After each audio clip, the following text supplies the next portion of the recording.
ఆషాఢ మాసం బహుళ అష్టమి సందర్భంగా ఆదివారం గౌతమి నగర్ శ్రీ షిరిడి సాయిబాబా సంస్థాన్ ట్రస్ట్ గౌతమి నగర్ గోదావరి ఖని దేవస్థానం వారి ఆధ్వర్యంలో అనఘాష్టమి వ్రతం నిర్వహించారు. ఈ వ్రతంలో మహిళలు పాల్గొని నియమనిష్టలతో భగవంతుని స్మరిస్తూ వ్రతాన్ని ఆచరించారు. ఈ సందర్భంగా నిర్వాహకులు మాట్లాడుతూ ఈ అనఘాష్టమి వ్రతం అతి పురాతన వ్రతమని, ఈ వ్రతాన్ని సాక్షాత్తు దత్తస్వామి వారి ప్రియ శిష్యుడు అయిన కార్త వీర్యార్జునుడు మొట్టమొదటిసారిగా ఈ వ్రతాన్ని ఆచరించారని తెలిపారు. ఈ వ్రతం చేసిన వారి ఫలితం అమోఘమని అన్నారు. ఈరోజు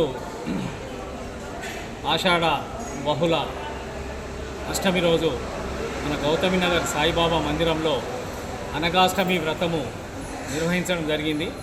కరీంనగర్ జిల్లా గుర్షేడ్ దగ్గర గోపాల్పూర్ నుంచి వేణుగోపాల్ గారు వచ్చి ఇక్కడ నిర్వహించారు. మన గోదావరి ఖని ప్రాంత దత్త భక్తులు చాలా మంది ఈ అనఘాదత్త వ్రతంలో పాల్గొని అనఘాదత్త స్వామి కృపకు పాత్రులయ్యారు. ఈరోజు ఇక్కడ సాయిబాబా సంస్థాన్ ట్రస్ట్ వారు మనకు సహకరించి ఇక్కడ భక్తులకు మహాప్రసాద వితరణ కూడా జరిగాయి. ఈ సంస్థాన్ ట్రస్ట్ చైర్మన్ గారు వినేష్ నారాయణ్ టాండన్ గారి ఆధ్వర్యంలో ఈ కార్యక్రమం నిర్వహించడం జరిగింది.